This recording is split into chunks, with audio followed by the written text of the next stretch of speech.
আমরা এই মুহূর্তে আমাদের দলের উচ্চ পর্যায়ে আমাদের স্ট্যান্ডিং কমিটিতে আলোচনা করে বাকি প্রতিক্রিয়া জানানো হবে আমাদের পক্ষ থেকে, এবং আমরা একই সাথে আমাদের সাথে যুগপৎ আন্দোলনে যারা শরিক ছিলেন তাদেরকে নিয়ে এবং সমমনা রাজনৈতিক দল এবং অন্যান্য রাজনৈতিক গণতান্ত্রিক রাজনৈতিক শক্তিসমূহের সাথে আলোচনা করে আমরা তারপরে বিস্তারিত প্রতিক্রিয়া জানাবো।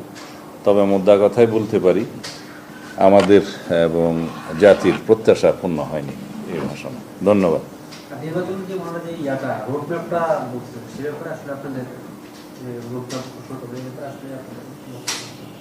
না, নির্বাচনের একটা নির্ধারিত সময় উল্লেখ করার পরে বাকি রুটম্যাপটা ইলেকশন কমিশনের সাথে আলাপ করেই তফসিল ঘোষণার বিষয়টা তারাই ঘোষণা করবেন, এটা স্বাভাবিক।